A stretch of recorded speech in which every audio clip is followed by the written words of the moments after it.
The United States has handed out up to $10,000 for each electric car.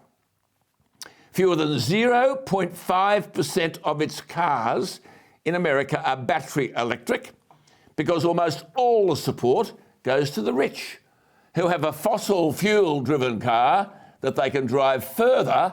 The electric vehicle is mostly a second car used for shorter trips and, of course, for virtue signalling.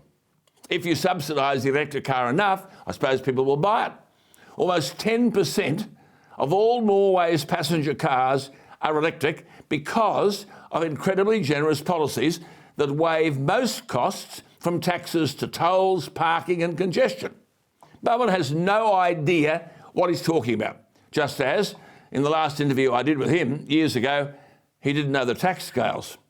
Most scientific prognoses show that electric cars will increase in sales, but not take over the world, that by 2030, about 13% of new cars will be battery electric.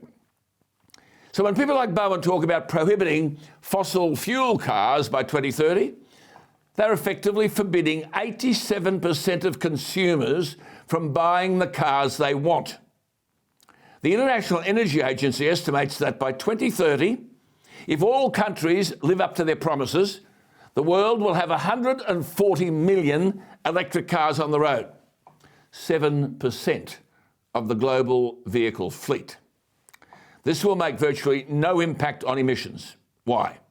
Well, firstly, electric cars require large batteries, often produced in China using coal-fired power. Secondly, the electric car is recharged on electricity that almost everywhere is significantly fossil fuel-based. Someone in the opposition is going to have to take Bowen on. He won't come on this program because he knows he can't answer the questions. But politicians should stop writing cheques with our money just because they believe with no proof that electric cars are a major climate solution. One thing you won't be told, as a Labor government pretends it can change the world's carbon dioxide emissions, and that's a vanity, is that climate change, if it exists, doesn't care where the carbon dioxide comes from.